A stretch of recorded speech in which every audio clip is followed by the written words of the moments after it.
One Piece. And become King of the Pirates! La série One Piece Netflix est enfin là, elle est enfin sortie, et c'est un véritable succès planétaire. Numéro 1 de Netflix dans plus de 85 pays, les fans comme les néophytes sont conquis par l'univers d'Eiichiro Oda. Je vis un rêve éveillé. Ce que nous vivons là est historique. Je vais vous délivrer mes impressions globales de la série, ce que j'en ai pensé globalement. J'ai aussi fait une vidéo sur les meilleurs changements et ajouts de cette adaptation, que je vous invite à aller voir, le lien est dans la description. Je vais aussi faire une vidéo sur ce qui sont pour moi les pires changements. Alors abonnez-vous si vous ne voulez pas la rater. J'organise un concours pour gagner une figurine de Zoro, restez bien jusqu'à la fin pour savoir comment participer. L'arc East Blue, ou plutôt la saga East Blue, est le pire arc de One Piece en concurrence avec l'arc Thriller Bark, et un autre arc que je tairai pour ne pas spoil. Beaucoup de lenteurs sont la raison principale, en tout cas dans l'animé. Je n'ai pas lu le manga de cette partie-là, je ne peux pas juger. Mais dans cette saga, il y a plein de scènes cultes qui sont très marquantes. Ce que j'attendais de cette série, c'était une retranscription relativement fidèle de ces scènes qui me procurait peut-être pas autant d'émotions que dans l'animé, parce que le format animé est pour moi le format télé qui peut véhiculer le plus d'émotions, pour plusieurs raisons, le zoom sur les yeux, les détails des larmes, le travail des seiyuu, des expressions de visage dessinées, etc. Mais qui arriverait à me procurer des émotions qui me rappelleraient le manga et l'animé, qui en conserveraient l'essence. Et force est de constater que ce fut le cas. Bravo Netflix, bravo les showrunners, bravo les acteurs. Je suis aussi content qu'ils aient fait un casting composé uniquement de nouvelles têtes. On découvre les acteurs avec leurs personnages dans la série, pour la plupart, et ce n'est pas plus mal. En plus, ramener les acteurs connus aurait augmenté le budget de la série entre guillemets artificiellement. Quand on voit tous les acteurs qui ont joué dans Oppenheimer, on comprend mieux pourquoi le budget du film s'est élevé à 100 millions de dollars. C'est juste énorme. Ce qui est étonnant, c'est que bien que les personnages soient assez différents de ceux du manga, quand je dis ça, je pense en premier lieu aux membres de l'équipage, eh bien on les retrouve.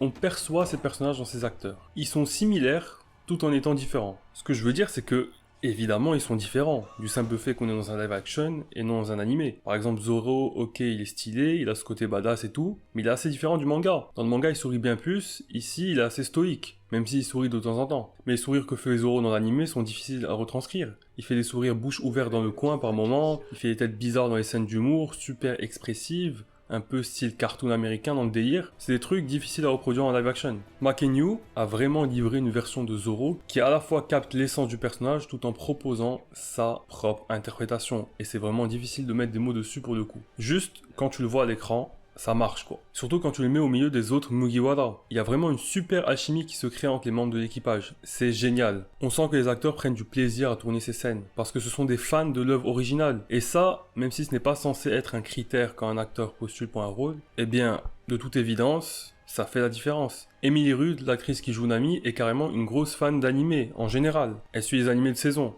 Merci au poteau Risenville pour m'avoir donné cette info. Luffy, c'est vraiment l'image qu'on se fait d'un Luffy version réelle. Il est incroyable. Je pense que c'est le plus proche personnage du personnage d'origine. Parce que lui, c'est celui qui garde le plus les exagérations du personnage qui sont normales dans le format manga, / anime, mais qui sonnent un peu étranges en live action. Mais c'est assumé et on s'y fait. Dès le début du premier épisode, on le voit crier « Je deviendrai le roi des pirates en levant les bras en l'air », ça fait un peu cringe, c'est vraiment une scène d'animé ça. Mais c'est super. Sanji, il est parfait. Vraiment. Bien sûr, encore une fois, il n'est pas identique. Par exemple, quand il fait le forceur avec les meufs, il n'est pas là à bouger dans tous les sens, avec des yeux en forme de cœur. Ça aurait été très bizarre en live action, ça. Non, il fait juste un grand sourire et drague lourdement. Et ça marche. Ça marche même très bien. Usopp, bien aussi, même s'il fait moins peureux que dans le manga, je trouve. Kobe, incroyable. Ce manque de confiance en lui tout en voulant garder ses idéaux, c'est Kobe. C'est Kobe, vraiment. Hermep magnifique. Bon, on ne va pas tous les faire, mais il y en a deux que j'ai trouvé particulièrement réussis. Zeph et Mihawk. C'est quoi cette dinguerie? C'est des copier-coller visuellement. Physiquement, c'est vraiment incroyable. Et même en termes de personnalité, mais où ont-ils fait leur casting, quoi? Ça a dû prendre un temps fou pour trouver des mecs à la fois bons et qui ressemblent aux persos du manga. Je sais qu'avec le maquillage, les perruques et compagnie, ils ont pu faire plus proche des persos d'origine. Mais là, ça abusait quand même. C'est fou. Vraiment, Mihawk en termes de personnalité, d'attitude, c'est le plus simple à faire parce que le mec est un peu expressif. Mais quand même, dans le live action, ce côté élégant est encore plus prononcé. Et juste quand il tranche Zoro et qu'il dit en anglais « magnificent »,« magnifique »,« admirable », ça m'a fait quelque chose.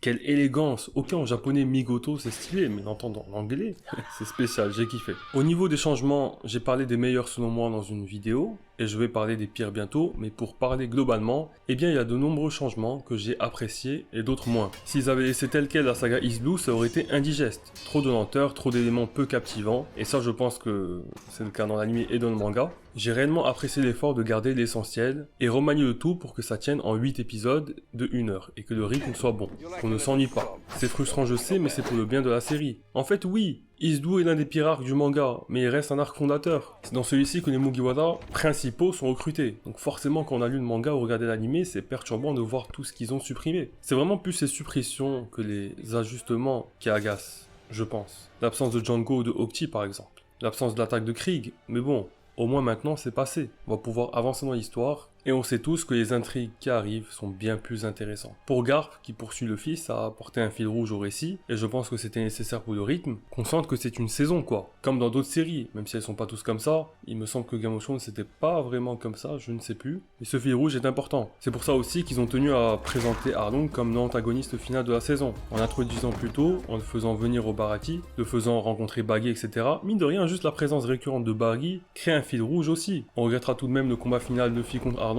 qui est selon moi trop court et qui se déroule dans une pièce vraiment pas attrayante. Elle est vide, elle ne dégage aucune émotion, alors que cette pièce est censée au contraire être chargée d'émotions. Il ne faut pas oublier que c'est ici que Nami restait enfermée toutes ces années à dessiner des cartes pour Arlong. Alors pour conclure, avant de vous parler du concours, il y a une question que je me pose. Vous avez dû remarquer, la série se veut plus réaliste, plus sanglante. Roger se fait transpercer salement, Alvida détruit la tête d'un mec avec sa massue, il saigne et meurt sur le coup, Zoro coupe en deux Mr. Seven, etc. Donc comme je l'ai dit dans mon autre vidéo, les blessures se veulent plus réalistes que dans le manga et l'anime. Il n'est pas question ici de perdre 3 litres de sang et se relever comme si de rien n'était. Pour le moment ça va, parce que les pouvoirs des fruits du démon sont soft, mais quand ils vont arriver à Ace par exemple, ne vous inquiétez pas, je spoil pas trop, quand ils vont arriver à Ace qui a le pouvoir du feu, comment ils vont faire? Dans les animés, le feu, en vrai ça ne brûle pas vraiment. Ça fait des dégâts, ça repousse, tu t'en sors avec quelques petites brûlures légères, mais tu t'en remets vite. Ça ne brûle pas comme dans la vraie vie. Faut-il prendre le parti de faire un feu qui brûle vraiment? Si c'est le cas, les combats vont être compliqués et le Mera Melanomi sera potentiellement un des fruits les plus puissants de One Piece. En tout cas, très content de cette adaptation. Dites-moi ce que vous en avez pensé en commentaire. Et maintenant, parlons du concours. Donc voici la figurine que vous pourrez gagner en participant, une figurine de Zoro. Si vous participez, écrivez « Je participe » en commentaire et abonnez-vous à la chaîne. Ce sont les deux conditions à remplir. Les inscriptions sont ouvertes jusqu'au mercredi 13 septembre.